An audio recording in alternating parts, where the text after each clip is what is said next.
Welcome to the Goldbusters Expert Peak Productivity Tips podcast, where top business experts get just 7 minutes to answer 5 rapid-fire questions about what they do and how they stay productive.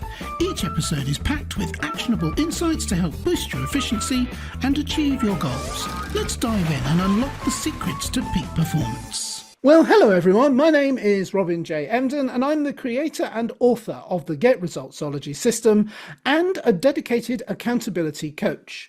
My mission is to empower solopreneurs to unlock their true potential, boost their income, and achieve extraordinary success by maximizing productivity, streamlining their businesses, and aligning their goals with their authentic vision and purpose. If you're ready to turn ambition into action and transform your goals into reality, you're in exactly the right place. Today, I'm really excited to welcome Amy Goldmacher. Amy is an anthropologist, writer, and certified non-fiction book coach who helps writers turn ideas into book deals. Her work has appeared in the New York Times, johnfriedman.com, and more. And her experimental new book, a glossary form memoir called Terms and Conditions, will be published in the fall of 2026. Originally from New York, Amy has lived in 23 cities and now calls South Florida home. Whether coaching authors or traveling with her husband, she's always exploring new ideas. Amy, welcome to Goldbusters. Thanks, Robin. I'm super excited to be here. I'm super excited to have you and your cat with us as well. So whereabouts are you in South Florida?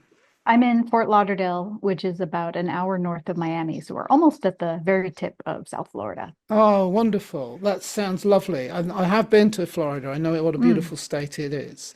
All right, then. So shall we get straight into the questions? Yes, let's do it. All right, we will start the clock. And there it goes. Amy, let's talk about what you do. Who is your ideal client, please? Sure. So the big picture is I help aspiring nonfiction authors who dream of publishing a book transform their idea into a killer proposal that attracts agents and publishers. And the thing is, not every author knows that in order to have a nonfiction book traditionally published, you need a book proposal first. So sometimes there's a bit of education required about the publishing industry and the process of writing a book for traditional publication. And I believe that even if you want to self-publish a book proposal will help you because through the process of developing the book proposal, you solve a lot of the challenges in writing and publishing a book, such as articulating who the audience is and knowing where to find them and getting crystal clear on what your book is about. And underneath that, I help those who feel stuck to make confident, values-aligned, and intentional goals and decisions. Because both writers and those who have solo coaching businesses like book coaches, they feel stuck and overwhelmed. And I am really good at helping people figure out what they want to do and feel confident that they know how to do it. Okay, so you've really kind of answered the second question as well. That's 2 for the price of 1. Are there any other problems that you solve, or have you pretty much covered it there? Well, I think the thing is that people get overwhelmed when they have big goals or tasks, such as writing a book or marketing your book coaching business. There's a lot of decisions to be made, and it's hard to sort through the big issues and prioritize, what needs to be done when, and figuring out the strategy and the tactics for getting to the goal. And I think that's common to writers and people who have independent coaching businesses. I think they think, they get stuck, and this is true for myself too. They get stuck in the loops of, should I do this or should I do that? They don't know what to do, and they're afraid of doing it wrong. So they don't do anything. So that's where I come in. So I like to say I help people go from I feel stuck to I'm excited and confident. I know what I want to do and how to do it. Absolutely. Yeah. Afraid of doing anything in case you get it wrong is such a big problem. And anybody that helps people overcome that, especially in a speciality like yours, is a really, really valuable resource to have. Thank you for sharing that with us. Talking of valuable free resources, actually, what is a free action that your audience could implement that would help them solve that problem today? Well, I'll give you an example. So my mother will be 80 this year, and she lives in Michigan. And I left Michigan a couple of years ago to move to Florida. And my brother, who also lives in Michigan, is planning to move to Florida this year. So my mom will be moving to be close to us, but she absolutely does not want to move, and she feels overwhelmed by the thought of it. She knows she's going to have to get her house ready to sell and figure out new doctors in Florida and how she's going to transport her two cats and how is she going to make new friends. So like all of these things are just, they're just so present. And so I told her, just get everything you're worried about on the page and we'll sort it out later. So when you get things out of your head, it kind of breaks down the task. Like if you're worried about how am I going to get my house ready to sell, there's a bunch of little tasks associated with it. So first, just get all the worries out of your head. That's the first step. Clear the decks, and doing that brain dump is the way to do that. So I tell people the action is take 10 minutes and just dump everything you're worried about on the page, everything in your head. Don't worry about the order or how you'll do it. Focus on the what. I like to say what before how. So you can think about what's on your mind, what are you worried about, what do you think you want to do? If you have trouble getting it out, ask yourself a question like, what's bothering me? What's on my mind? Or why am I having a hard time with X? And X could be your writing or your marketing or thinking about a big life event. Excellent. I like to think of it in terms of like getting the chewing gum out of your head. Yeah, that's a great Yeah, way of putting it. yeah, and you've explained it extremely well. Thank you, Amy. That was great. So now we know a little bit more about what you do. Let's talk about goal busting, our podcast, meaning how do you make the best use of your own productive time, Amy, to achieve your own business goals? So can you share any tips or advice for someone looking to improve their productivity habits? And as you're dealing with authors, I imagine that's something that comes up a lot. Yeah, I think the answer is know yourself. So if you know your own preferences and conditions that set you up for success, you can replicate those. So the way to do that is to kind of reflect on what has made you successful in the past. So what conditions need to be in place that will increase the likelihood of success? Are you more productive in the mornings or afternoons or evenings? Do you work best in a coffee shop with lots of background noise? Or do you need to be in a quiet space with no interruptions? Can you do that in your home or do you need to leave to do that? Do you work best in big chunks of time or do you need little 15-minute sprints to help you get stuff done? So the only right answer is the one that works for you. And experimenting is part of that process.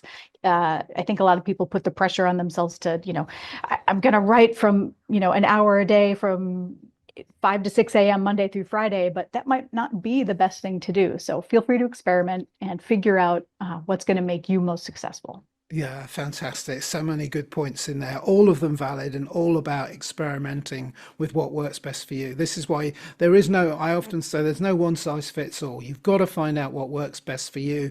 And there's no point in saying to other people, try this, it worked for me, because it may not work for them. Yeah, absolutely. 100%. Brilliant. So for my final question to you, Amy, and I always like this because it's freewheeling and it brings a lot of variety and some very interesting replies. What should I have asked you today, Amy, that I didn't? And of course, your answer, please. Well, I'm not sure what the question is, but I think the answer is take the pressure off yourself. I think as writers and professionals and humans, we feel the pressure to do the right thing and do it fast. And that can be paralyzing. So I know that's true for me as a writer and a coach. I'm always in a hurry to write the thing and get it out there. But it's okay and it's normal to know that publishing a book takes years, writing a book takes years. It always takes longer than we want it to. So if you focus on the process rather than the destination, it's a lot more rewarding. You'll get to your destination, but you figure everything out while you're on the journey. Yeah, I completely relate to that. My book that I wrote that's coming out soon, it took me 3 months to write in my imagination. In reality, it was 3 years.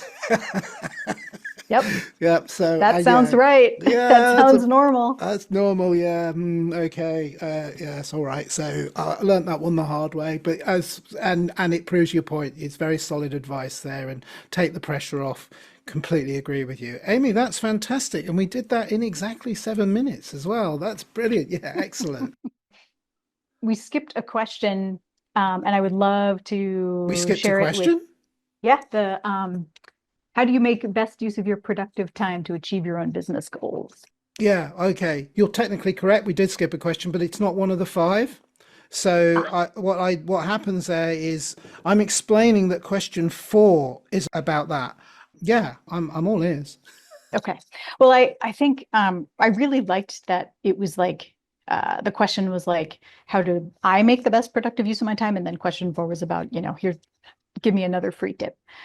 So the thing I said in that spot was the best thing that I've done recently is partnering with another book coach to meet on Zoom for an hour where we each work on our own marketing stuff, because that's the hardest. Like, we both had the challenge of having something to do, but keeping to put it off, keep kicking it down the road, making it next week's thing. And so we thought, well, let's just do the hard things while we're in company with each other. So we don't talk. We just do our work for the day, and then we sign off and we meet for the next hour on the next time.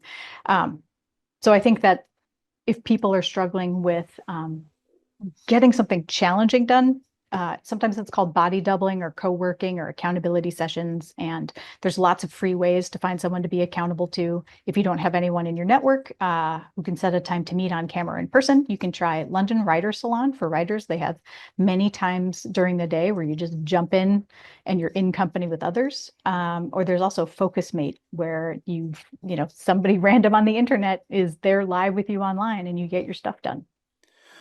Excellent. Thank you. Yeah, absolutely. Accountability buddy, I call it. That's what you're describing. It doesn't really matter what it's called. It has the same effect. It's holding each other accountable, which is a highly motivational force. It's what I do for a living. And but it's one of the things I say over and over to people is you don't need to pay someone to do it. If you can get a good accountability buddy, the payment is you're doing for them what they're doing for you, and that can be very, very beneficial. It's very interesting what you do. How do people get in touch with you? And also, is there like a valuable free resource they can get from you to find out more about what you do and also to help them with the problems that you've talked about today? Yes, I have a website. It's my name, amygoldmacher.com. And there is a spot for freebies, but the direct link is amygoldmacher.com/freebies. I've got a couple of free downloads there. There's also my social media links, because I'm always posting content, trying to help people as much as I can. So I'd love it if people came to the website and got something that was helpful to them. I'd love that too. I think that sounds fascinating and very useful. Thank you so much, Amy. It's been an absolute joy and a pleasure. I've learned so much in just a very short space of time. I could sit here and pick your brain for hours. So, Amy, I'm going to say thank you again for doing this today. Thank you for having me. I love talking about this stuff, so I really appreciate it. It's been an absolute pleasure. Thank you, and bye-bye. Bye. Thanks for tuning in to Goldbusters. If you're enjoying it, please subscribe, rate and review it on your favourite podcast platform. Your support is very much appreciated. And if you're ready to boost your online profits, skyrocket your productivity, crush procrastination, and see a positive change in your bank balance, all within just 30 days, this is your opportunity. Take my free 5-day challenge at www.skyrocketyourproductivitychallenge.com.